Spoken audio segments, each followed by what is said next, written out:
Back in the day, from 774 to 775, Earth got hit with a mega blast of radiation. This crazy burst of energy left its mark. 3 rings from that year show way too high levels of radioactive stuff. But what exactly caused it? Scientists are inclined to think that the reason was a solar flare. Some folks think maybe a massive supernova caused the radiation blast. But astronomer Phil Plait says that if that had been the case, it would have had to be less than 1,000 light years away and would have had been crazy bright. But there's no record of that happening. No bright, shiny Death Star in sight. After looking at the radioactive carbon and beryllium in tree rings, scientists ruled out a bunch of other possibilities. At first, they considered that it was a smash-up between neutron stars or a neutron star and a black hole.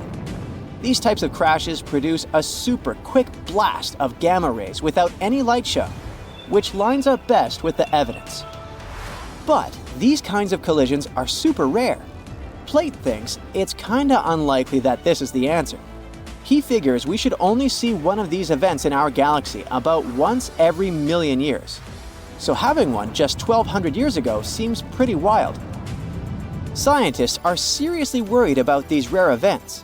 If one happened closer to Earth, it could seriously mess up life on our planet. Even if it was thousands of light years away, a similar event today could cause chaos with all the fancy electronic systems we've come to rely on. So it's a good thing those gamma ray bursts are so rare, because if they were more common, Earth might be in for a rough ride. You may think that if our planet could withstand mega radiation blasts, it can easily withstand something less frightening. Let's say grasshoppers. Sorry to say that, but it's not exactly true. Back in 1874, during a hot summer in Kansas, things took a strange turn. Grasshoppers, or should I say locusts, invaded the Great Plains like nobody's business. They came down like a storm, blanketing houses, trees, and even poor trains passing by. These bugs were on a mission to cause chaos. Farmers had to scramble to protect their wells and just about anything else worth saving. Locusts landed everywhere, wreaking havoc on everything in sight. Even poor sheep lost their wool. Locusts even stripped paint off wagons and handles off pitchforks. This is how destructive they were. Livestock tried to fight back by eating them, but there were just too many of these insects. That year, those critters caused about $200 million in crop damage. The locust invasion was so tough, even the US Army stepped in to help. In the end, locusts began to disappear, sparing the plains from further devastation. Natural disasters can be even more unexpected than radiation blasts from space and locust invasions. Check this out. Back in June 2017, a reindeer herder up in northwest Siberia was minding their own business when they suddenly heard a crazy loud blast and saw smoke shooting up from the ground. If that happened to me, I'd need to change my pants. Sorry. Later on, they found this huge hole that was like 23 feet wide and nearly 65 feet deep and was surrounded by chunks of ice and dirt. It turned out that there were over 17 such black holes in the area. They were filled with peaty water and shrouded in mystery. Some folks thought those were sinkholes. Others were sure they were left by top-secret device tests or even a bunch of meteorites. Now, the latest idea is that these holes are actually craters caused by the Arctic warming up and melting the frozen ground. The theory states that as the ground thaws, gas pockets trapped beneath the surface burst through, creating such dramatic holes. Apparently, these eerie craters have been showing up in specific spots in Siberia where ancient geological faults have been leaking out hot natural gas for ages. Combine that with some leftover methane from old lake sediments, and you've got a recipe for some explosive surprises as the planet heats up. Not scared yet? All right, maybe you're afraid of darkness, huh? If so, you wouldn't like it back in 536. It's the year when the world went through a crazy 18-month period of darkness.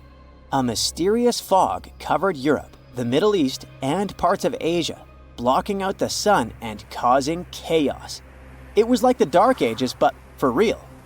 It turns out that the main culprit behind this fog was a volcanic eruption in Iceland. This eruption spread ash across the northern hemisphere, causing temperatures to drop and crops to fail. People were freezing and starving. It was a mess. Historians from back in the day even talked about how weird it was. The sun looked like the moon, summers were freezing cold, and even China had summer snow. It was all because of the volcanic ash blocking out the sun. And to make things even worse, this period of darkness sparked the beginning of the bubonic plague in 541. Talk about a rough time to be alive. Let's go back to Siberia real quick. Back in 1908, way out in the wilds of Siberia, an asteroid dropped for an unexpected visit. Today, we know it as the Tunguska asteroid, but it didn't get its name instantly. Local folks only caught a glimpse of the show. A bright fireball streaking across the sky, followed by a massive boom. Trees went flying, fires blazed, and animals weren't too happy about it either. But since the area was so remote, not many folks took notice. For almost 2 decades, nobody bothered to check out the Tunguska site. People had too much on their plates back then. But then, scientists finally made it out there and found evidence of the asteroid's shenanigans. Later in expeditions, they found some spacey microparticles. Fast forward to now, and NASA has a whole planetary defense thing going on. They even sent a mission to test out asteroid deflecting tech. Because who knows when the next cosmic rock will come knocking on our door, right? In the middle of the 19th century, there was one more epic solar storm called the Carrington event. It may not sound like a big deal to you, but it had pretty rough consequences. The next day after the storm, Earth was hit with this insane geomagnetic storm that threw telegraphs off the rails and brought auroras to the tropics. And it's the place where they normally never show up. Turns out, all this space weather madness started with weird stuff happening on the sun's surface, like sunspots. From these spots, solar flares and other crazy electromagnetic stuff can pop out and mess with our technology. Massive solar storms like this one can shoot out from the sun at speeds of up to 1,800 miles per second. They can contain billions of tons of solar material, complete with a sassy little magnetic field that loves to mess with Earth's magnetic field when they meet. Now, listen closely. We're getting close to the next solar maximum in 2025, so it's a good time to check out the history of the worst solar storms, like the Carrington event, and take notice. Imagine if a similar storm hit today. An internet apocalypse, anyone? Businesses would be sent offline and we'd be facing some serious damages. Luckily, these mega solar storms don't happen very often. But hey, space weather is tricky to predict, so who knows when the next one will hit? Seen a good horror movie lately? If you're a fan of those, then you can appreciate a good plot. But what if I told you that Mother Nature is the best scriptwriter ever? Ancient disasters were scarier than any horror movie today. From tsunamis to volcanic eruptions, you'll be shocked by the scale of these events. One natural disaster you definitely don't want to experience is a tsunami. Those gigantic walls of water sweep across the coast and take out everything in their way. And it's nothing new for our planet. Scientists were able to piece together a timeline based on evidence that major tsunamis left. In northern Chile, a large boulder sits high above the Pacific Ocean. Behind it, a desert as far as the eye can see. This 44-ton stone obviously doesn't belong here. It's the result of an ancient tsunami. Waves as high as a 6-story building carried boulders like pebbles. Researchers estimate this happened in 1420. But how can they possibly know this? In the 15th century, there were no written records in the region. Time for some detective work. Archaeologists discovered that around the same time, there was a tsunami in Japan, on the other side of the Pacific Ocean. The ground shook off the coast of Chile. That's how the tsunami was created. Then the wave traveled nearly 2/5 of the Earth's circumference. That's one tireless tsunami. But this wasn't a one-time event.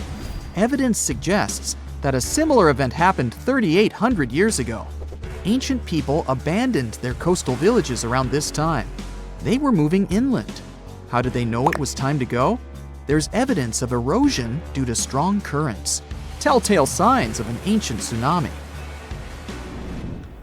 As you know from school textbooks, oxygen is 21% of the air we breathe, but it wasn't always a part of Earth's atmosphere. Oxygen was missing during the first half of our planet's lifespan. Carbon dioxide and methane were the name of the game back then. CO2 is what makes our drinks fizz, but isn't the other gas dangerous? Yes, because you can't smell methane, and that's the reason there was no life on Earth billions of years ago. So how did we get from methane to oxygen?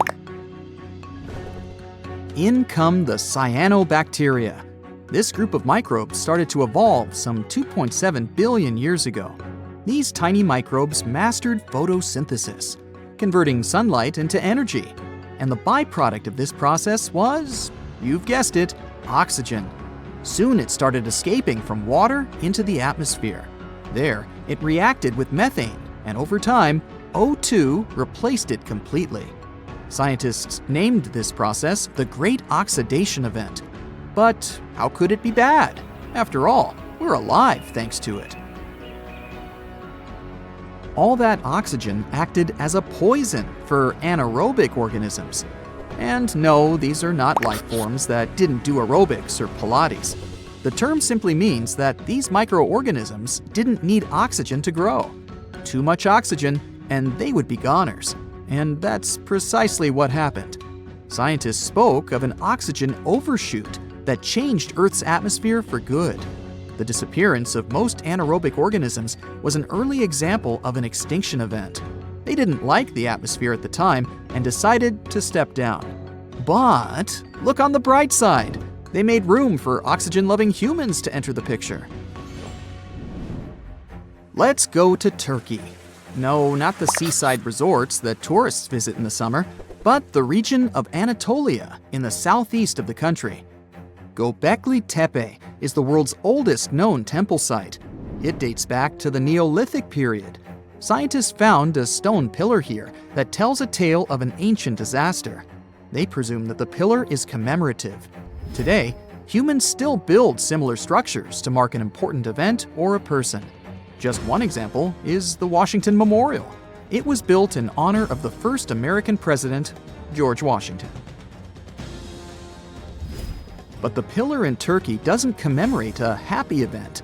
Scientists believe it shows a devastating occurrence, a comet crashing into the Earth. The event must have been destructive. There are also other signs on the monument.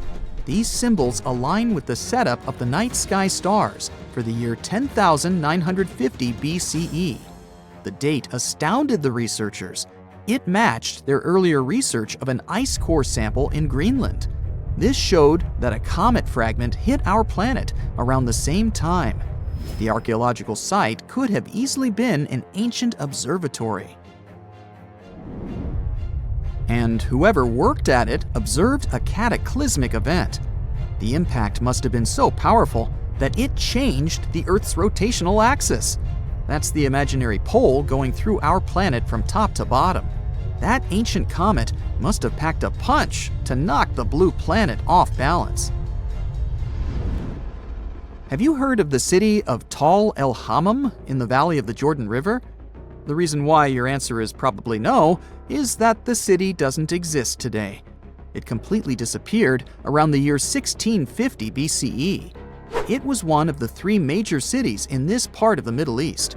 Together, these three cities had a population bigger than Palm Springs today. At the time, Tal El Hammam was a metropolis.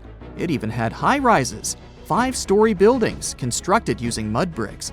But archaeologists found strange markings on them. The bricks melted as they were exposed to high temperatures. Yes, sound the fire alarm. Some sort of disaster had caused a major fire. Archaeological finds pointed to a suspect for such damage. a rock from space. So, where was the crater? This comet, or an asteroid, never made it to the ground. It was traveling at high speed, so it disintegrated before hitting the ground. Such an event is called an airburst. The largest witnessed meteor airburst happened over Tunguska in the north of Asia in 1908. Scientists estimated that the airburst in Tal el Hammam happened 2.5 miles above the city. This event released a lot of energy. Air temperature quickly rose to 3,600 degrees Fahrenheit. That's hot enough to set clothes and wood on fire in an instant. Mud bricks and tools made from metal start to melt when exposed to such heat. This would explain the evidence scientists unearthed. But there was one more find: salt. The event was so powerful that it distributed salt over the region around the Dead Sea. Any farmer will tell you that salty soil and crops don't go well together. People started moving away from the area because they couldn't grow food. Imagine an island with whitewashed villages surrounded by a sapphire blue sea. Such a place exists in reality. It's the island of Santorini. But the history of this place hides a tale of destruction. The island is of volcanic origin. This means that a violent eruption created it some 3,000 years ago. Now there are 2 islands. The bigger one is shaped like a horseshoe. When you look at them from above, the 2 islands look like they form a circle. That's because they were once a single island. It had a large mountain and was round in shape. But then it all changed almost overnight. One of the largest volcanic eruptions in human history tore Santorini apart. The earth trembled, tsunamis formed, and clouds of ash filled the sky. A daunting image. People felt the eruption hundreds of miles away. When it was all over, seawater rushed into the caldera of the former volcano. That's why the water in the lagoon has such a beautiful color. Scientists know so much about Santorini's past because of an unlikely assistant, a tree. The juniper tree, to be exact. People use its aromatic wood for everything from furniture to making pencils. On the Greek island, its rings revealed the tale of the ancient eruption. As a tree grows, it doesn't only go up, it expands sideways as well. Each new layer of bark adds a ring to the trunk. It takes a year for one ring to form. And on Santorini, one ring was unnaturally pale. The scientists did the math and voila, they dated the eruption to 1560 BCE.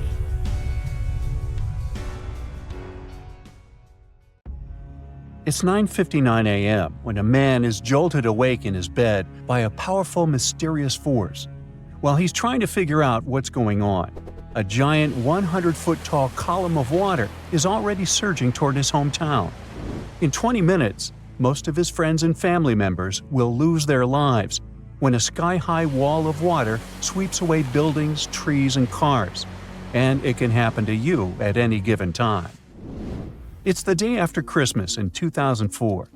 Thousands of tourists from Europe and America are enjoying tropical beaches in Thailand, Sri Lanka, and Indonesia when a powerful undersea earthquake strikes off the western coast of northern Sumatra, Indonesia. It's a 9.3 magnitude earthquake, the most powerful ever recorded in Asia. It triggers one of the largest tsunamis in history, the Boxing Day tsunami, which will take the lives of 230,000 people within a few hours. The city of Banda Aceh in Sumatra, Indonesia, home to 260,000 people, is the closest to the earthquake's epicenter. In less than half an hour after the quake, huge 10-story tall waves crash into the city. More than 60,000 people lose their lives immediately. The destruction is so severe that almost no one in its path survives. Next, the tsunami hits Thailand.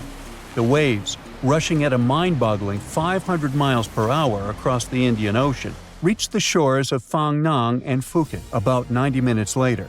Despite such a significant time gap, both locals and tourists are caught totally off guard. Many beachgoers even walk out onto the beach, curious about the strangely receding sea, only to be overtaken by a towering wall of water. Nearly 5,400 people, including 2,000 foreign tourists, won't survive that day in Thailand. An hour after Thailand, the tsunami hits southeastern India near Chennai. Debris-filled waves push miles inland, taking the lives of more than 10,000 people. Sri Lanka faces even worse devastation. The island will lose over 30,000 people, and hundreds of thousands will become homeless. The tsunami's incredible strength is evident even far away. 8 hours later, it claims its last victims in South Africa, 5,000 miles from the quake's epicenter. There, rogue waves catch swimmers off guard. Researchers from NOAA's Center for Tsunami Research explain that the destruction was due to the sheer power of the earthquake. It originated from a megathrust fault. That's where heavy ocean plates dive beneath lighter continental plates. These faults are the largest in the world and lie underwater. The 2004 earthquake ruptured a 900-mile stretch of the Indian and Australian plates, 31 miles beneath the seafloor. Plus, instead of one quick jolt, the quake lasted for 10 minutes and released an unimaginable amount of energy. During the shaking, massive sections of the seafloor moved upwards by 130 feet. That's a lot. Such a sudden movement set colossal waves rippling across the ocean. Imagine it like dropping a massive pebble into the water. The thing is, tsunami waves aren't like those surfing waves you may imagine. No, they look like a fast-moving whitewater river that floods everything in its way. If you get caught in those raging waters, it's almost impossible to survive. If the powerful currents don't pull you under, floating debris will. That's the reason why, during earthquakes, there are usually many injuries and fewer lives lost. With tsunamis, it's the opposite. There's way fewer injuries than fatalities because it's too hard to survive. Catastrophic tsunamis like the one in 2004 are rare. That's why India and Sri Lanka had no record of such disasters. This lack of experience, combined with the absence of warning systems, made the consequences of the disaster even more tragic. People didn't feel the earthquake because they were far from the epicenter. And with no natural warning signs, no official alerts, and no history of tsunamis, the waves that hit crowded coastlines had devastating effects. By the way, the Pacific Ocean, the largest ocean on Earth, is where most earthquakes and tsunamis occur. Locally damaging tsunamis strike somewhere in this ocean about once every 1 to 2 years. 76% of the recorded fatal tsunamis happened in the Pacific, and 99% of tsunami casualties are caused by local or regional tsunamis, which occur more often and hit quickly. But then a question arises: could a tsunami as devastating as the Boxing Day one happen again? Unfortunately, the answer isn't very straightforward. A warning system has indeed been established in the Indian Ocean. Its goal is to alert coastal nations of potential tsunamis. But human behavior is still a critical challenge. This became clear during a real-life test in 2012. That's when many residents of Banda Aceh, Indonesia, simply ignored evacuation towers after a tsunami warning. People never seem to learn, huh? The Indian Ocean Warning Network uses undersea pressure sensors placed near tectonic plate fault lines. These sensors detect any changes and transmit data to surface buoys, which then send it via satellite to control centers on land. Authorities analyze the information and decide whether to issue warnings and evacuate at-risk areas. Aceh, located on one of the world's most active fault lines, implemented additional safeguards. They installed sirens in coastal cities, and people get alerts on their cell phones. Plus, there are evacuation towers, reinforced concrete structures capable of holding 500 people. They are special safe zones. Authorities did test how well prepared people were. In 2009, 18 Indian Ocean countries participated in an evacuation drill, simulating a large earthquake.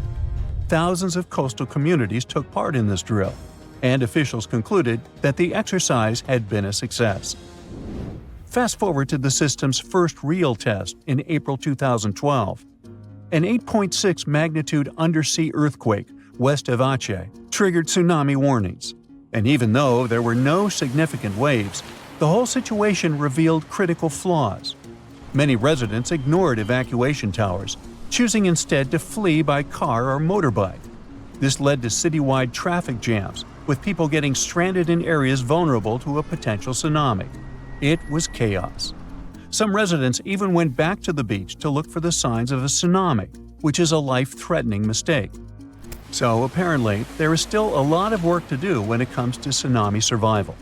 But what you need to know by heart is the signs of an impending tsunami.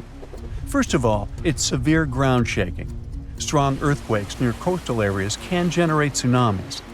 If you notice that water on the beach starts to recede at an alarming rate, exposing the ocean floor, reefs, and stranded fish, run. Then there might be unusual ocean sounds. Keep in mind that a loud roaring noise, resembling a train or jet engine, may accompany an approaching tsunami. If you notice any of these warning signs, do not wait for official evacuation orders. Leave low-lying coastal areas immediately and move to higher ground as fast as possible.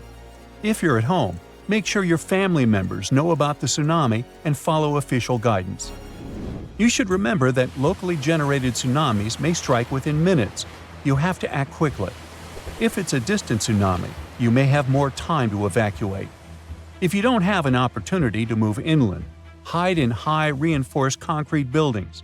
Avoid staying in small buildings or homes in low-lying areas. If you're on a boat, stay offshore.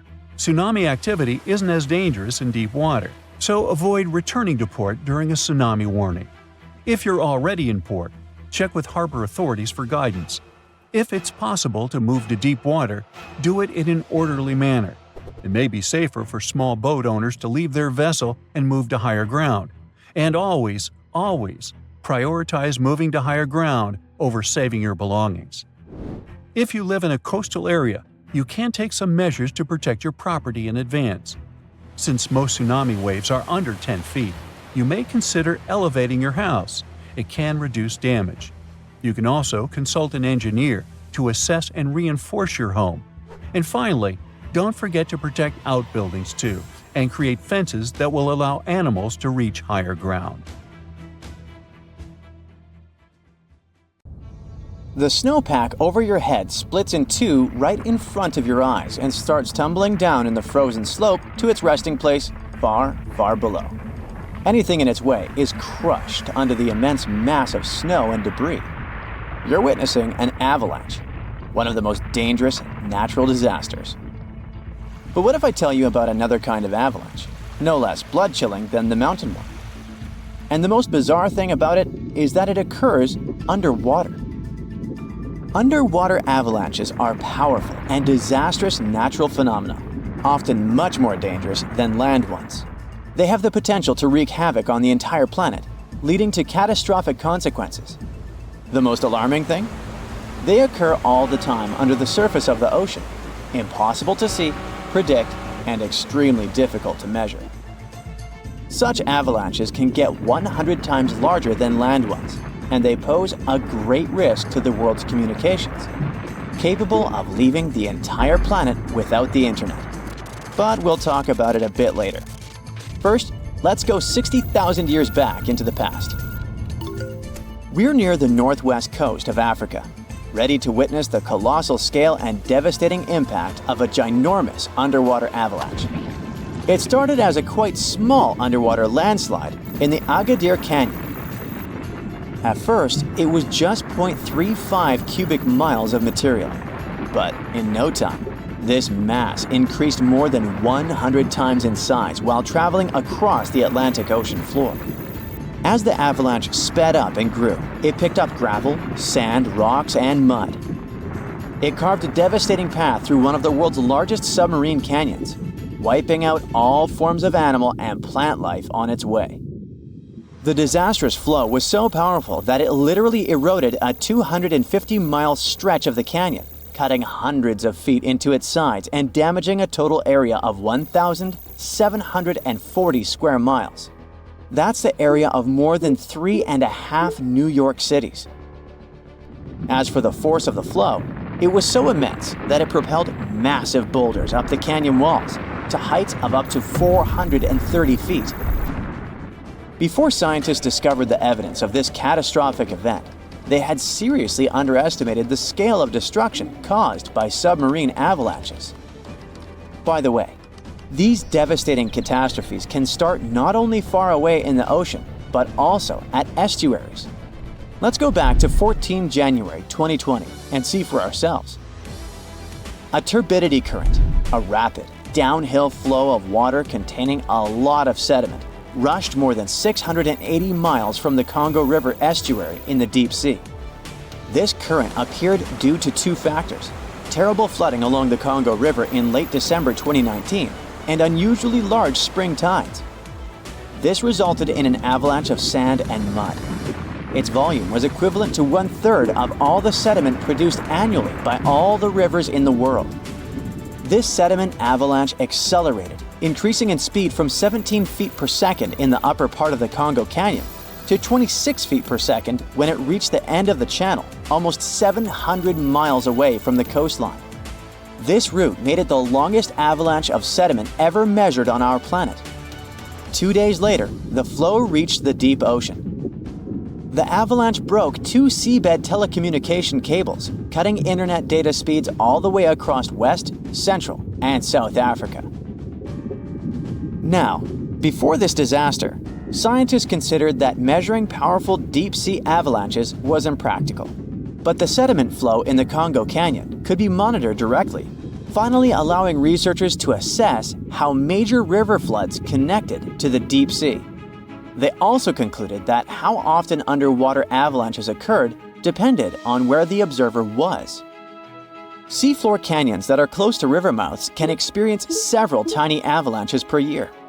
Other systems, far from river discharges like the Agadir Canyon, can only have one monster of an avalanche every 10,000 years or so.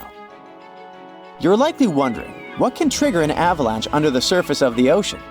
Well, earthquakes, typhoons, high tides, river floods, and even volcanic eruptions. And due to our changing climate, such events become more and more frequent and intense. At the same time, these triggers don't mean that an avalanche is bound to happen, nor do they relate to the scale of the event. See for yourself. In 1755, a powerful earthquake hit the coast of Portugal, wiping out large parts of Lisbon. Tens of thousands of people lost their lives during that disaster, but it only triggered a tiny underwater avalanche. And in 1929, a large earthquake off the coast of Newfoundland, Canada, triggered the largest underwater avalanche ever recorded. The flow traveled at a speed of 42 miles per hour, carrying boulders, sand, and mud. It snapped 11 seabed cables on its journey downhill. The avalanche was so powerful, it produced a tsunami that claimed the lives of 28 people along the coastline.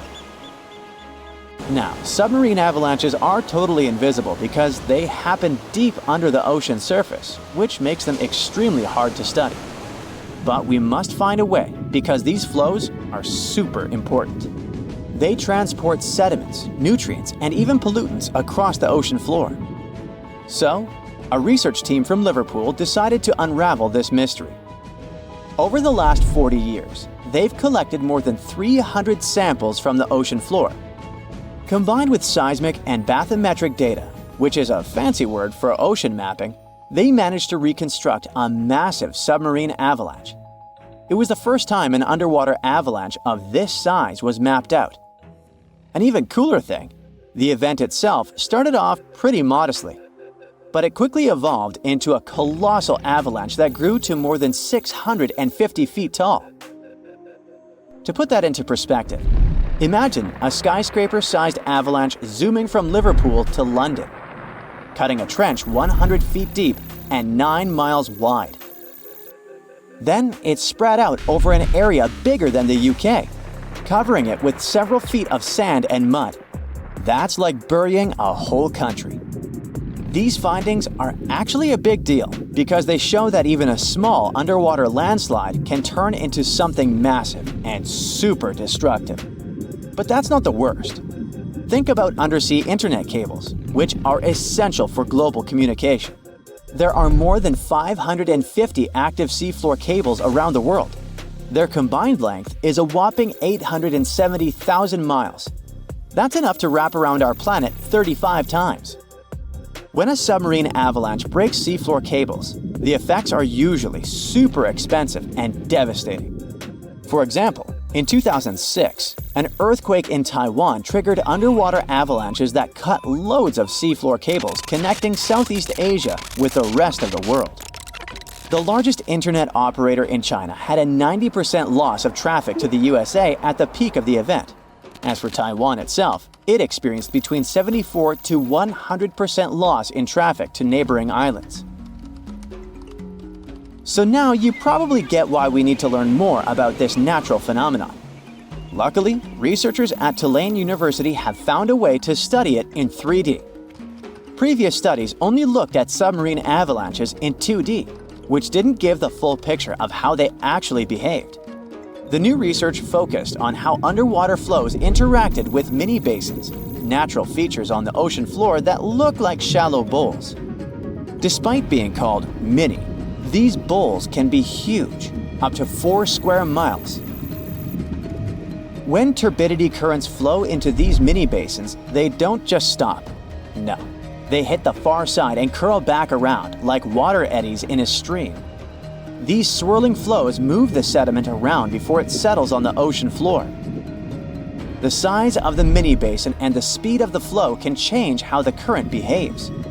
If the basin is big and the current is slow, it starts to fill up with sediment. But if you crank up the flow speed or shrink the basin, the current starts to overflow, spilling over the basin. To study all this, the researchers created a mini version of a mini basin in a pool and used different speeds of flow to simulate turbidity currents. They even made their own sediment mixtures to see how different sizes of particles would behave. In the end, they managed to mimic real-life ocean conditions, but on a smaller, manageable scale. Pretty cool, huh? You're walking through a bustling town near the Bay of Naples. It looks full of life, energy, and healthy food. Look at these flatbreads that might have been ancient pizza, no less. The people of Pompeii are living their best lives. But all of that comes to a fiery halt in 79 CE. That's when Mount Vesuvius, that unassuming mountain looming over the city, decides it's time to make history. And the result is a tragic story that archaeologists are still piecing together 2,000 years later. Now, if you think Pompeii was some boring, dusty old place, well, think again. This was a lively, buzzing town. There were farmers bringing in fresh produce, merchants selling their goods, bakers cranking out bread and pizza-like flatbreads, and gladiators gearing up for fights in the amphitheater. The people of Pompeii loved decorating their homes with frescoes, mosaics, and statues. And food was a big deal. Pompeii was home to some of the earliest restaurants, called Thermopylae, where people could grab hot meals on the go. But let's get back to the fateful day when this beautiful, simple life ended. The saddest thing is that the people of Pompeii had warnings, they just didn't know it. Around 4 days before Vesuvius erupted, there had been minor tremors, but the locals were used to earthquakes. They had a massive one in 62 CE that destroyed lots of buildings, but they rebuilt the town and kept living there. No one thought, hey, maybe that giant mountain is the problem.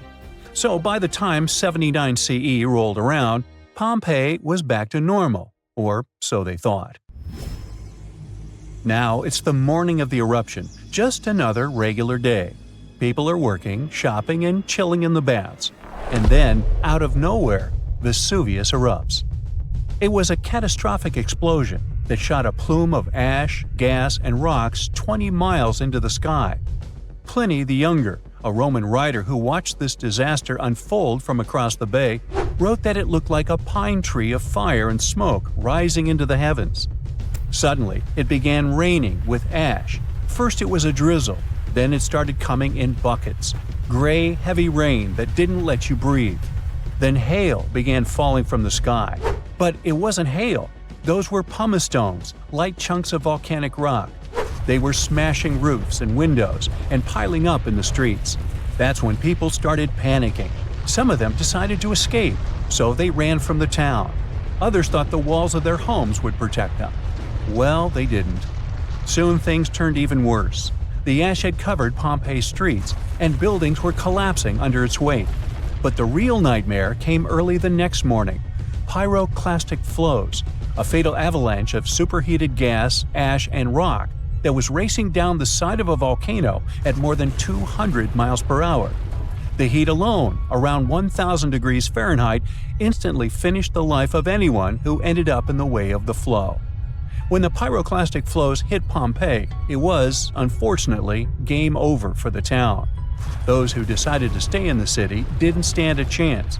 The people were trapped so quickly that their bodies were left frozen in their last moments, some shielding their faces, others holding loved ones. In one bakery, archaeologists found the skeletons of 3 people who'd stayed behind. They thought the oven's stone walls would protect them, but those just weren't strong enough to resist the elements. When the eruption finished, Pompeii was covered with 20 feet of volcanic debris. What archaeologists eventually found when they uncovered the town was both mesmerizing and terrifying at the same time. Because Pompeii was buried so suddenly, everything remained preserved: homes, streets, art, food, and even people. These days, scientists are rethinking what we know about the victims of the Pompeii disaster, thanks to new DNA evidence. Apparently, a lot of our assumptions about who these people were might be way off. A recent study by researchers from the US and Italy has shaken things up. They found that some of the victims, who they assumed were family members, weren't related at all. On top of that, the gender of some individuals was misidentified. The researchers believe that older interpretations were influenced by modern ideas about gender and relationships, which might have clouded the actual history. One of the study's co-authors from the University of Florence pointed out that conclusions based on limited evidence often reflect the biases of the time. Back then, researchers had to rely on the physical appearance of casts to make their guesses. Now, with DNA evidence, the story looks very different.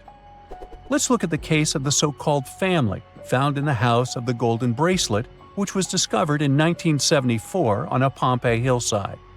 This group of 4 victims was named after an elaborate piece of jewelry was found on one of them. Based on the cast, one of the figures, who was holding a child, was assumed to be a mother. But the DNA results revealed this person was, in fact, a man. Even more surprising, none of the individuals were related, as scientists thought previously. Not surprising, given the extreme confusion and terror the people experienced as they desperately took shelter anywhere they could. Another interesting finding involves a pair of victims once thought to be sisters or a mother and daughter. DNA evidence now suggests that one of them was biologically male. Altogether, the researchers have analyzed the remains of 14 individuals for this study, and this is just a small portion of more than 1,000 victims of Mount Vesuvius's eruption that have been found so far. Archaeologists in Pompeii have also made one more discovery. Look at this figure. Initially, everyone believed that this man had been crushed by a massive boulder, a stone block that might have been part of a door frame during the eruption. His skull, with its mouth open as if in a final gasp, was found near his body. He was probably trying to escape all the chaos when it happened. But new evidence suggests that wasn't the case. His demise was likely the result of asphyxiation from a pyroclastic flow. For a long time, people thought Vesuvius erupted on August 24th. That's what some evidence seemed to suggest. But over the years, archaeologists started finding evidence that pointed to a later date. For example, they found graffiti dating back to late October and food remains, such as pomegranates. Such products wouldn't have been around in August yet. Plus, they found heating braziers in homes. Who would need extra heat in the summer of Italy? So, most experts agree that the eruption happened in late October.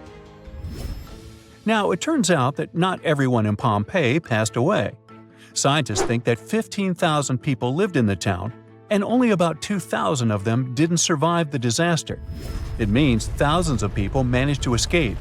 But at the same time, their lives changed forever. They didn't have homes to come back to. Imagine fleeing your home with nothing but the clothes on your back, leaving behind everything you've ever known. Some survivors made it to nearby cities like Naples, but they had to start over from scratch. But recently, archaeologists made a pretty cool discovery. a fresco of a flatbread that might have been the ancient ancestor of pizza. Researchers found this painting in a house near a bakery. It shows a round bread sitting on a silver platter next to a goblet. They think people might have eaten this bread with fruits like pomegranates or dates, or maybe topped with spices or a kind of pesto. But the coolest part is that Pompeii is just 14 miles from Naples, which is the modern home of pizza. The director of Pompeii pointed out how this discovery connected a simple poor man's dish from ancient times to the modern pizza we all know and love. Today, Pompeii is one of the most famous archaeological sites in the world. Every year, new discoveries help us understand Roman life of those times even better.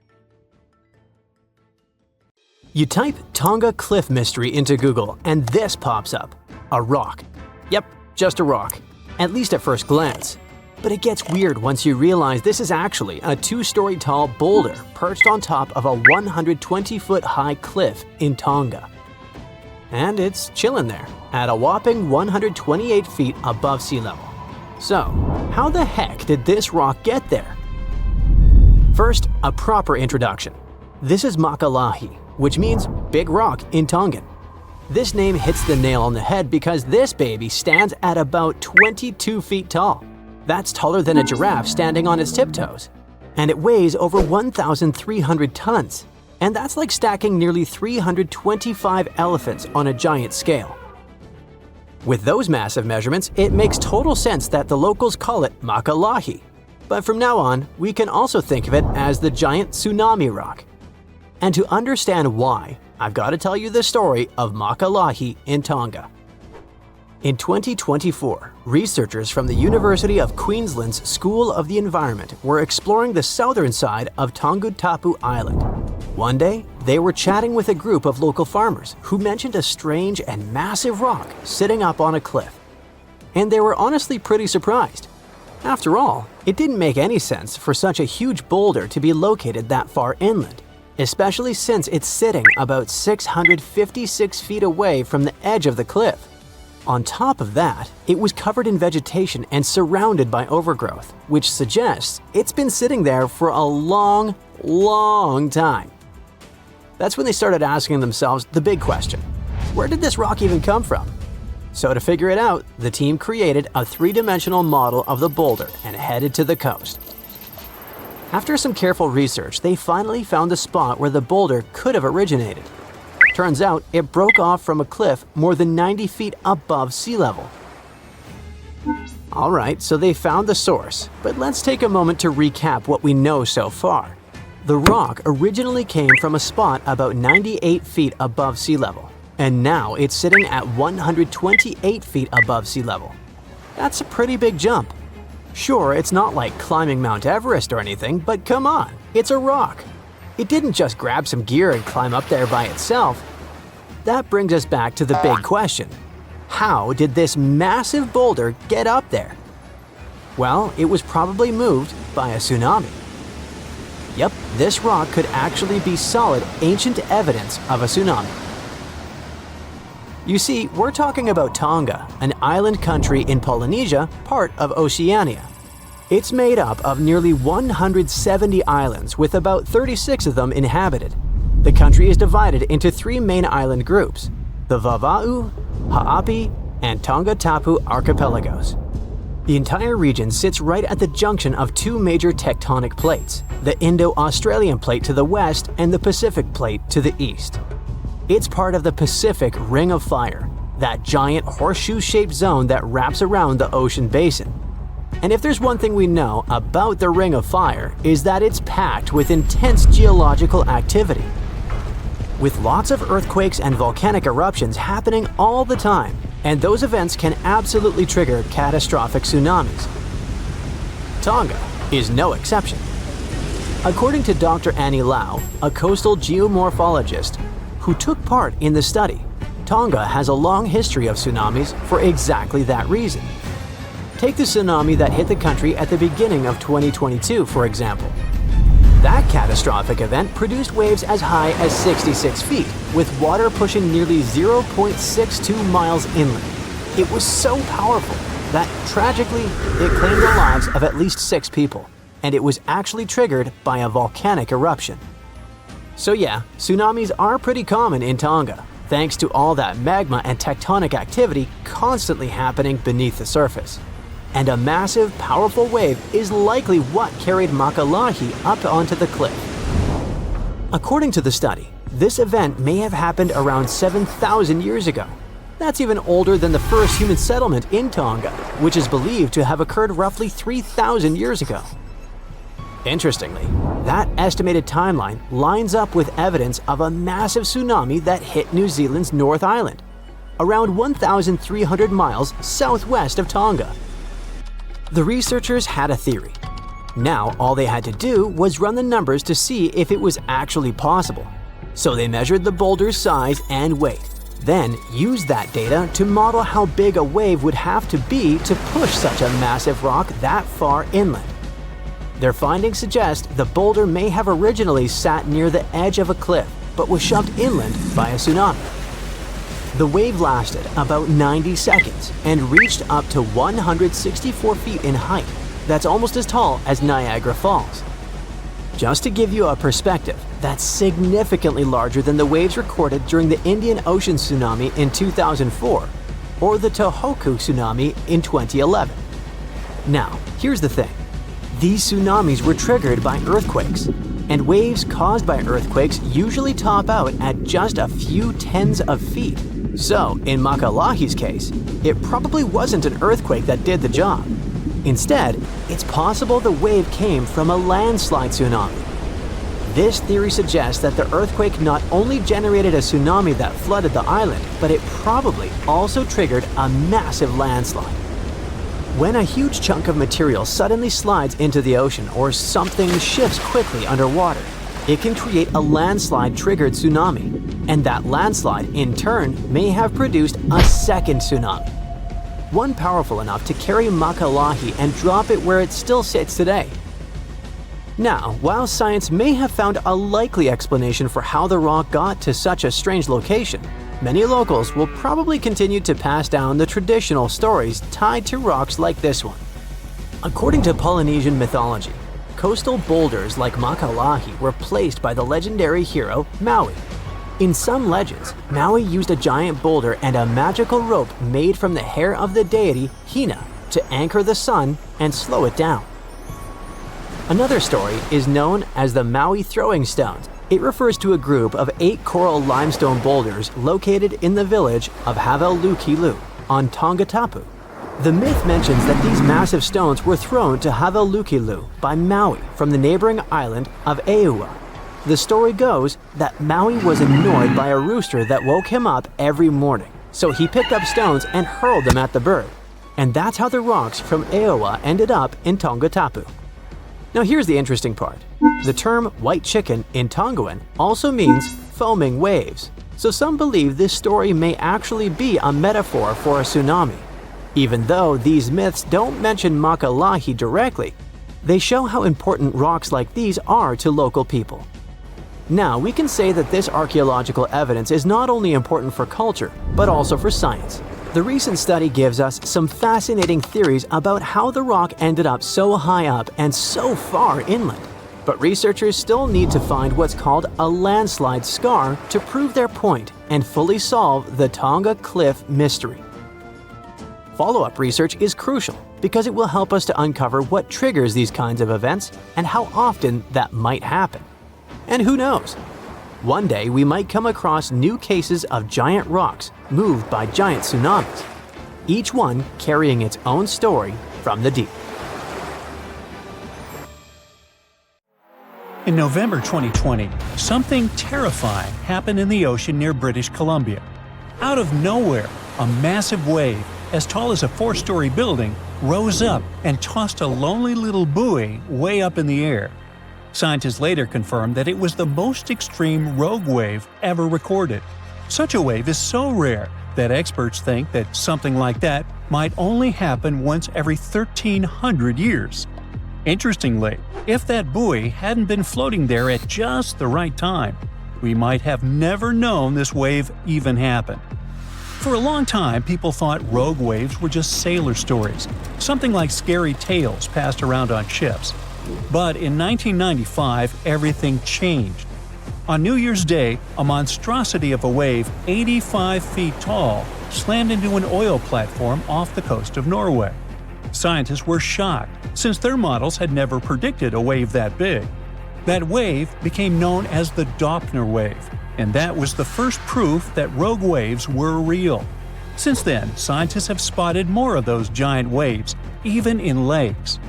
The one near a place called Ucluelet on Vancouver Island was special, not because it was the tallest, but because it was lots bigger than the waves around it. You see, to be called a rogue wave, a wave has to be more than twice as tall as the ones nearby.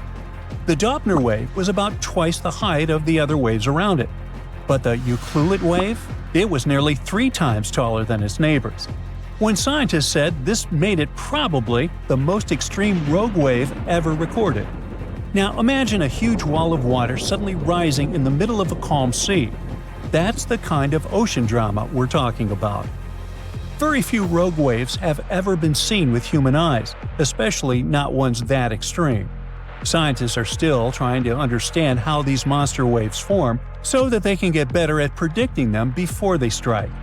To do that, they track rogue waves in real time and run computer models to see how wind and water team up to create such powerful surges. Now, the giant wave off Ucluelet was picked up by a special buoy floating offshore. That buoy wasn't alone.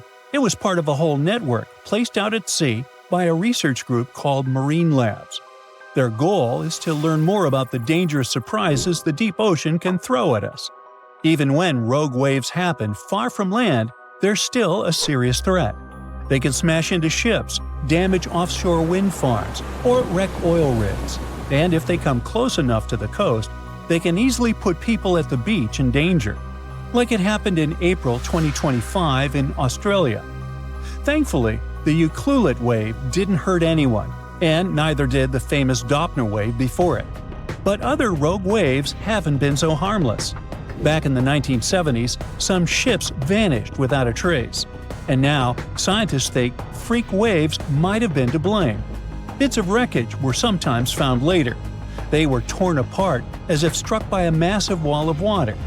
Scientists think we could see more of these waves in the future, and this prediction is quite alarming. A 2020 study predicted that wave heights in the North Pacific might rise as the climate continues to change. That means the Ucluelet wave's record might not last as long as once expected. To make things even more intense, new research suggests these waves can be up to 4 times taller than scientists used to believe. And honestly, it sounds terrifying. Imagine sailing in the middle of the ocean and seeing a sky-high wall of water rising out of nowhere in front of your eyes. And rogue waves appear just like that, unexpectedly, unpredictably in the open ocean.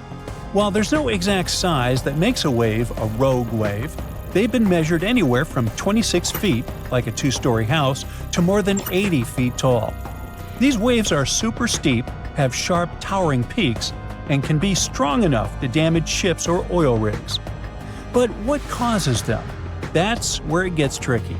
There isn't just one thing that makes a rogue wave happen. They can form when different wave systems crash into each other.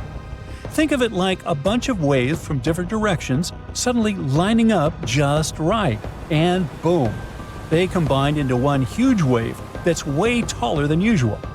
Other things can help too, like fast ocean currents, strong shifting winds, or certain underwater features like reefs or deep channels. Those can force waves into a small space, making them stack up. And still, when scientists know all these ingredients, rogue waves are still super rare and really hard to predict. Rogue waves aren't the same as tidal waves or tsunamis. Even though rogue waves can be just as dangerous, they occur for different reasons. Tidal waves happen because the moon and sun pull on Earth's water, making oceans rise and fall. Tsunamis happen when earthquakes, volcanoes, or big underwater landslides push giant waves across the ocean. Rogue waves, on the other hand, suddenly show up out of nowhere in the open sea. Big ships and oil rigs are built to handle waves up to about 50 feet tall. But rogue waves often get even bigger than that. That's why they can cause a lot of damage. For example, in December 2022, a huge rogue wave slammed into the cruise ship Viking Polaris near Antarctica. It broke windows, hurt some people, and sadly, even led to the loss of one life. Rogue waves have caused other accidents too. That's how dangerous they really are. These days, scientists know for sure that such waves happen way more often than you can imagine. I'm talking about one rogue wave for every 10,000 normal waves. Studies also show that waves have been getting bigger over the years. Still, rogue waves are tough to predict because we don't have enough information and they come up so fast. Now, even though rogue waves occur in the oceans all around the world, some places get more of them. One is near South Africa, where a strong current called the Agulhas flows. Another is the North Atlantic Ocean, where big currents like the Gulf Stream meet. Rogue waves have also been spotted in parts of the South Atlantic, Indian, and Pacific Oceans. But even if you live far away from those places, don't relax just yet. Rogue waves can happen in big lakes too. A famous example is the SS Edmund Fitzgerald, a giant iron ore freighter that sank in Lake Superior during a storm in 1975. The lives of all 29 crew members were lost, and a rogue wave might have caused the ship to sink. And that's not the only disaster caused by a rogue wave. Before scientists started measuring these waves, many shipwrecks had been mysteries. Now, some experts believe rogue waves caused some of them. For example, the USS Cyclops disappeared in 1918. The culprit could have been a rogue wave. Other ships, like the Norwegian tanker Wilstar in 1974 and the German freighter MS München in 1978, were hit by huge waves too. The Andrea Gale, a fishing boat lost in 1991, was probably sunk by a rogue wave too. Even modern cruise ships have been hit by giant waves. Rogue waves are, and were, quite popular among artists too. The famous Japanese artwork, Under the Wave off Kanagawa, shows a huge wave that many people think is a tsunami. But experts think it might actually be a rogue wave caused by wind. Rogue waves also appear in movies. For example, take the 2006 movie Poseidon. In it, a giant rogue wave hits a luxury cruise liner, which is making a transatlantic crossing. And as we see, it's something strange, unexpected, and way more mysterious than any other wave caused by the ground shaking. Ocean waves can grow much bigger than we ever thought and be far more dangerous than we realized. People used to believe that waves only moved in two dimensions, just up and down, like when you draw them on paper. However, a recent study shows that waves are three-dimensional structures, able to move in different directions. This finding indicates that the ocean is more complex than we imagined, and today's ships, wind farms, oil rigs, and other structures near the coast might not be ready for what is coming. First things first, waves break. It might seem obvious, but the truth is that we don't fully understand how and why that happens, and don't know all the steps involved. What we do know is that when waves break, they change shape and become steeper. To better understand this process, researchers initially assumed that waves were two-dimensional.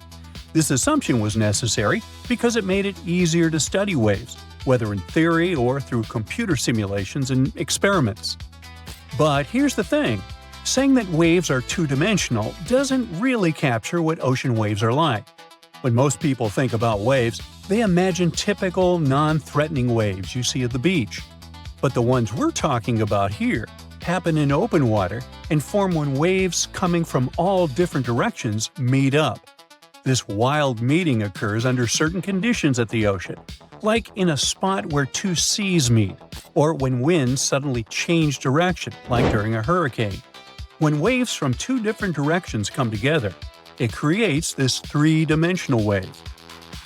To test how these unique waves behave and how they could make the ocean more dangerous for us, two researchers built a special tank, like a giant swimming pool, measuring 82 feet wide and 6.5 feet deep.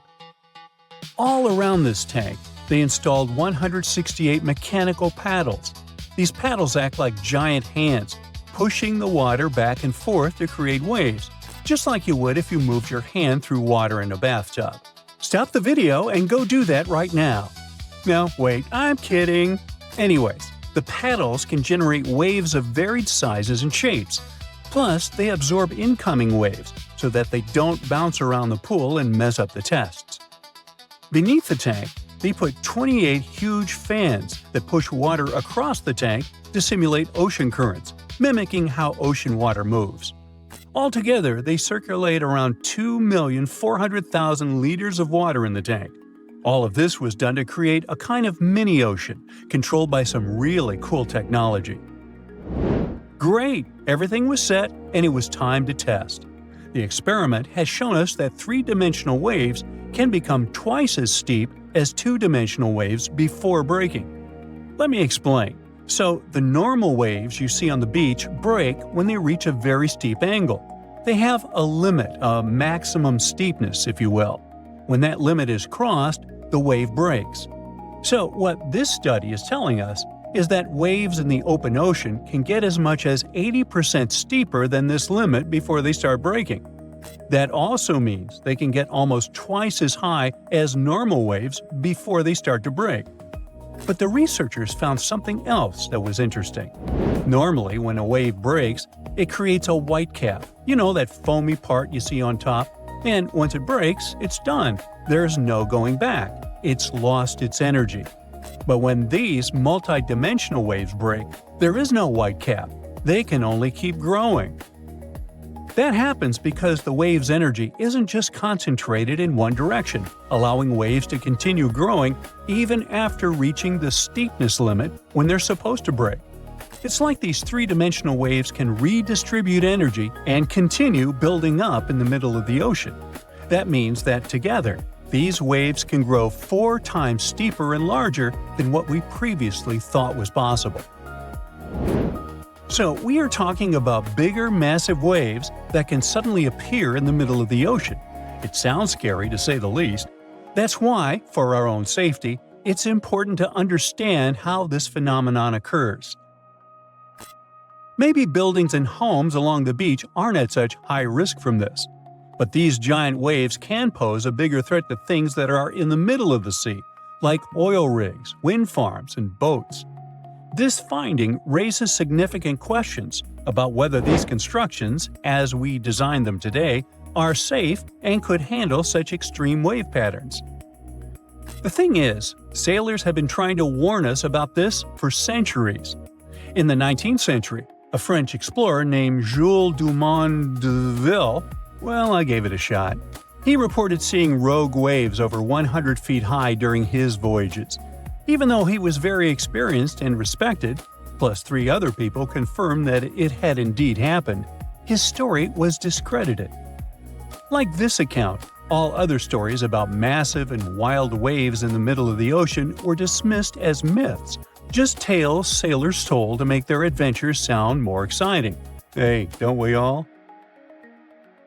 Scientists only started taking these reports seriously in 1995, when a rogue wave was finally measured for the first time.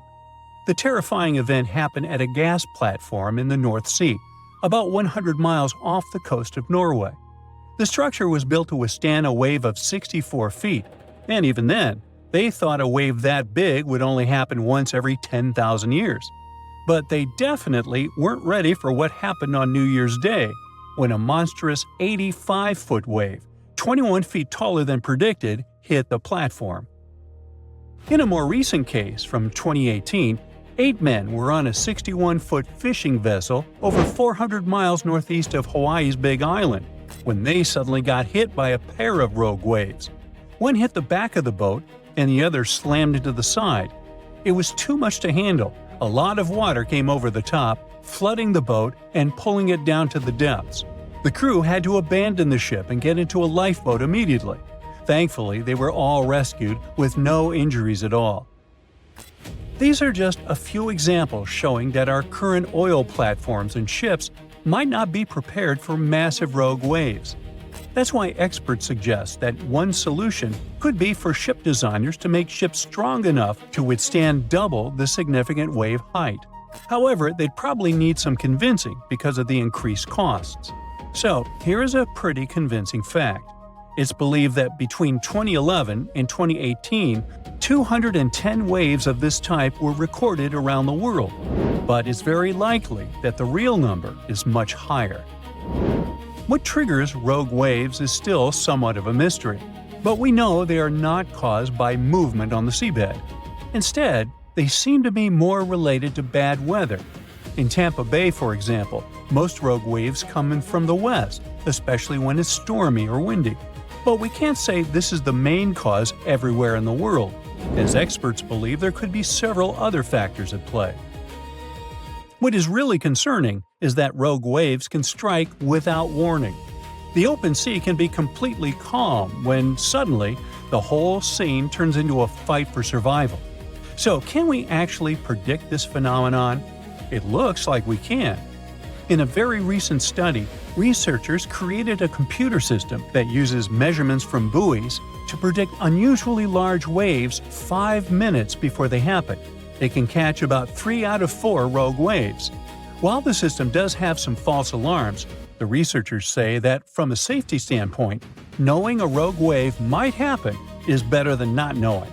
And I think we can all agree on that. Now, forget about the Kraken and monsters from the deep. I know, it's hard, but try. And you can forget about the Bermuda Triangle and other marine anomalies. They are nothing compared to rogue waves. Giant walls of water that suddenly appear and just as suddenly disappear on the sea surface. The destructive power of this phenomenon remained a mystery to humankind for a long time, but it appears that scientists have solved this secret. A rogue wave is a wave that exceeds at least twice all the surrounding waves. If you imagine the world ocean like a video game, then ordinary waves are your opponents. But the rogue one is a super boss. For centuries, hundreds and thousands of ships have gone missing during their voyages. People have made up a lot of legends about what was the cause of marine disasters. Sea monsters, underwater anomalies, mermaids? But today, scientists are increasingly inclined to believe that rogue waves are the main cause of unusual shipwrecks and missing ships. Some believe sailor stories about anomaly waves, while others didn't. But no one could prove their existence. However, everything changed in 1995, when a giant wall of water 85 feet high collapsed on an oil production platform off the coast of Norway. The waves around this monster were 39 feet high. In other words, the monster wave was about the size of a 9-story building, and the neighboring ones measured about 4 floors high. The oil platform wasn't destroyed, but the wave showed it could cause considerable damage to any buildings. Immediately after that, people began to study the phenomenon of rogue waves. However, in the beginning, instead of answers, scientists got even more questions. So, what's so mysterious about this phenomenon? We know how ordinary waves work. What's the problem with finding out the nature of rogue ones? Well, in fact, the difference between them is huge. Ordinary coastal waves are very predictable. They form because of the wind and the uneven landscape of the seabed. Depending on the depth, terrain, distance to the shore, and wind strength, the size and speed of the wave increase. These waves are safe. If they're not big, you can surf. If they are big, then you'll see them in advance and run out of the water, like me. Rogue ones, unfortunately, are almost unpredictable. They can appear suddenly, even during a calm sea. They appear not only on the coastline, but also in the open ocean, like a high-water cliff. The conditions for the appearance of these monsters are very chaotic. When several waves combine their energy into one, it creates a rogue wave. But this process cannot be predetermined or predicted. How is this energy formed? How is it released? And how much of this energy is needed? The questions are too complicated. Now, to try to figure it out, you can place a special buoy with sensors that scan wave data in the water. Then, you need to wait for the rogue wave to appear. And you don't know if it's going to happen or not. Fortunately, it happened off the coast of Vancouver Island. This monster, which was named the Ukulele wave, was 3 times the size of the surrounding waves and had a height of 58 feet. Proportionately, it was one of the most gigantic rogue waves ever recorded. And do you think that buoy with sensors helped to determine the nature of rogue waves? Of course not. It just showed the wave's data. In order to solve the mystery, a group of scientists from the University of Melbourne went to Antarctica, and this time they managed to find something. They brought the most modern equipment for studying weather conditions in water. They installed powerful stereo cameras on the icebreaker SA Augulus II and obtained three-dimensional images of the ocean surface. Now, observation showed that the formation of rogue waves began when small waves were most susceptible to wind. That is, waves of varied sizes and directions meet the wind, which makes several small waves combine with one large one. It grows faster using this received energy. This is not just a combination of waves, but also their physical effect on one another. Scientists call this nonlinear effects. To get closer to the solution, the scientists also used the fourth-order Stokes theory, which speaks about more complex interactions of waves and their energy accumulation. The theory didn't help much, but it made the whole study more strange.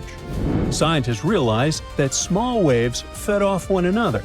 Then some waves became bigger than the rest and took away all the energy. This process is called modulation instability, and it explains why rogue waves appear so suddenly, as if out of nowhere. Still, scientists admit that even this information isn't enough for them to fully explain these giant waves. Now, long story short, oops, too late, the wind pushes younger waves together, causing them to grow higher and increasing their speed. One wave steals the energy from the rest, and boom! A giant rogue wave appears, looking disproportionately huge compared to the others. It hits a boat, an oil rig, or the surface of the ocean and spills out all that energy. And that's it, silence again. The existence of such a phenomenon has convinced scientists that rogue waves are the cause of many shipwrecks at sea. Now, seriously, think for yourself. When a ship gets into a storm, the captain reports it by radio and makes records in the logbook. But when a ship suddenly disappears from radar without any warnings about harsh weather, then it might have met a giant rogue wave. They're not tied to any particular location. They are sudden and unpredictable, and this makes them some of the greatest dangers in the ocean. So, what do we do now? How can ships, beaches, and oil production stations be protected? How to predict the appearance of a wave? Well, the answer is crest-trough correlation. It sounds incredibly difficult, but it's actually simple. The highest part of the wave is the crest. The lowest part of the wave is the trough. The idea is to measure how closely the ridges relate to the troughs. With strong correlation, waves form in dense groups. There are several regular waves and one or two large ones in the center. These conditions are ideal for the appearance of a rogue wave. Now, it seems obvious that scientists should use some instruments to measure the troughs and crests on the waves. It seems quite complicated, but in fact, these crest-to-trough correlations can be studied by watching the weather and currents. Scientists hope that they'll be able to predict the appearance of rogue waves using the same systems they need to predict the weather. So, you can take a breath. It seems we're safe. Or not. Given how the weather of our planet is changing, scientists expect an increase in wave height in the North Pacific Ocean. This will contribute to the appearance of giant rogue waves, even bigger than the ones people observed off the coast of Norway. How much bigger? 1.5 times? 2 and 3 times? Well, you better sit down. Scientists conducted experimental studies and found out that these waves can get 4 times larger than previously thought. Could the 85-foot-high wave recorded in 1995 be 4 times taller? It's hard to believe, but let's just imagine it theoretically. A rogue wave with a height of 340 feet may appear in the middle of a storm. This is more than the height of the Statue of Liberty from the pedestal to the tip of the torch. Such a giant wave can pull any ship underwater in a second and easily destroy an oil station. It can throw the Kraken or Megalodon out of the ocean like a stuffed toy. But how is it different from a tsunami? Well, a tsunami is born during seismic activity at the seabed. Such a wave grows, gains speed, and then crashes onto the shore. It's predictable, and you can spot it from afar. So let's hope that scientists will be able to predict the appearance of rogue waves in advance and warn ships not to sail into the risk zone. Ordinary people who live in coastal towns and relax on the beach are also at risk. In the future, they will have to look not only at the weather forecast, but also at the risk of giant waves. A 4-story wall of water that only rises once in 1,300 years was recorded off the west coast of Canada. Some people blame waves like this for disappearances in the Bermuda Triangle. Rogue waves can get strong enough to sink container ships and oil rigs. The Canadian water monster didn't hurt anyone, but it did become a sensation. And it looks like we're about to see even higher and more powerful rogue waves in the future. The team of Marine Labs, the company that operates the buoy that got caught in the Euclid wave, couldn't believe the data they saw. A huge force came out of the blue, pulled the buoy down, and then set it up to a peak before taking it even deeper. They thought it must be a rogue wave, so they sent the data to a scientist at the University of Victoria who specializes in these beauties. They analyzed the data and confirmed it was indeed not a technical mistake. The wave officially became the most extreme rogue wave ever officially recorded, as it was 3 times the height of waves around it. Scientists have reported seeing giant waves coming out of the blue for centuries, but no one really believed them. Back in 1826, a French scientist and naval officer was crossing the Indian Ocean on his ship, the Astrolabe. They got in a terrible storm and saw several waves over 98 feet tall. It's almost as tall as a 10-story building. The crew lost one of its members, but the 4 of them, including the captain, made it to land and shared what they saw. But back then, scientists were sure waves couldn't be taller than 30 feet. Everyone took their story as a tall tale. Pun intentional. Over a century later, a cargo ship, the MS München, mysteriously disappeared. People believed it to be unsinkable, just like the Titanic, so it was a real shock that all that was left of it was one lifeboat. When experts analyzed the damage, they concluded that it must have been hit by a wave that was around 65 feet high.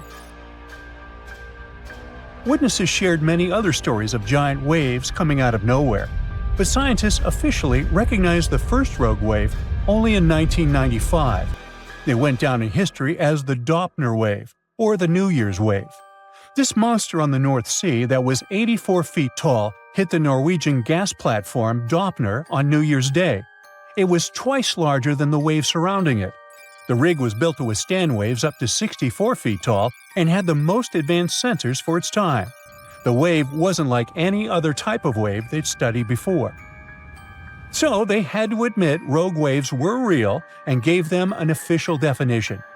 It's a wave more than twice as tall as others around it. It can pop up lightning fast in a stormy sea, or show up out of nowhere in calm waters. These waves have steep sides and a deep trough below, and look like a wall of water rising out of the sea. They're so intense that they can even swallow up rescue helicopters trying to do their job. In 2007, America's National Oceanic and Atmospheric Administration made a list of 50 historical maritime tragedies that were most likely caused by rogue waves. Some of the events on the list happen not in the open water, but in lakes. Lake Superior has something that's got the name Three Sisters. It is a series of 3 large waves, one after another. The second wave covers the ship's decks before the first one is gone. The third wave jumps in and adds extra water. These 3 sisters overload the ship. There's a theory that this phenomenon took down the freighter Edmund Fitzgerald in 1975. There are 2 main theories trying to explain how rogue waves happen. First, we've got the linear addition theory. Imagine waves cruising through the ocean at their own speeds. When these waves cross paths, they team up and become stronger to turn into a rogue wave. Then there's the nonlinear focusing theory. It says waves like to roll in groups, and when they spend time together, they exchange some energy. Sometimes, this energy exchange turns into a rogue wave. To predict the formation of these freaky waves, scientists would need an innovative radar system to keep a constant eye on the waves near a boat. They'd collect all the data and put in a math model that would create a real-time picture of what the ocean surface looks like at that very moment. This model would need to do new calculations of the surface situation every 5 minutes. It would let the crew know if there were any extreme waves coming up in the next several minutes. Such a system doesn't exist yet, but there is a huge progress in this direction. Scientists from the University of Melbourne went on an expedition to Antarctica and found out that strong winds play a big role in the creation of rogue waves. It looks like they're caused by a mix of strong winds and the random way waves move and interact with each other. This idea was tested in labs before, but now they've proven it happens in real oceans too. To study these waves, the scientists use special 3D cameras. These cameras work like human eyes, taking lots of images in a row to create a detailed 3D picture of the ocean surface. It showed that rogue waves happen more often when waves are young, which means they're just starting to form and are more affected by the wind. When strong winds blow over young waves, they make the waves taller, longer, and faster, but not evenly. Some waves steal energy from nearby waves and grow much bigger, which is how rogue waves form. The scientists noticed these giant waves happened about once every 6 hours. They recorded no rogue waves in calmer seas, when the wind doesn't have as much influence. Scientists are concerned that rogue waves may happen more often in the future because there's more energy in the atmosphere and ocean. It looks like rogue waves can be much more powerful than scientists ever thought. They managed to create the famous Doppler wave in a lab for the first time in 2018. This helped them study these mysterious waves up close and showed that their secret is in how they form. We think of waves rolling gently on a beach, but the waves in this study happen in open water when waves from different directions meet. When waves come together from far apart directions, they push the water upward, creating what's called a partially standing wave or a cross wave. This can happen when two seas meet, or when wind directions suddenly change, like during a hurricane. The study found that the bigger the angle between the meeting waves, the taller the cross wave becomes. Normally, when a wave breaks, it forms a white foamy top, and that's where it stops growing. But if a wave is formed by water coming from many directions, it can keep growing even after breaking. These special waves can grow to be twice as steep while breaking, which is already much bigger than normal waves. And if you add up all the growth from waves coming together, they can become 4 times steeper than what anyone thought was possible. This discovery could change the way we build things, like wind turbines or oil platforms in the ocean, to make them safe. Right now, many designs don't fully account for these huge multi-directional waves. Now, they seem to have a lot of similarities, but rogue waves aren't the same as tsunamis. Tsunamis happen when there's a big shift in water, like an earthquake, volcanic eruption, or landslide. They mess with the entire water column. At sea, you might not even notice a tsunami cruising beneath you, but near the shore, as it hits shallow waters, those waves can shoot up to crazy heights. Rogue waves are formed at the surface level, although sometimes they can form deep below, and these are called rogue internal waves.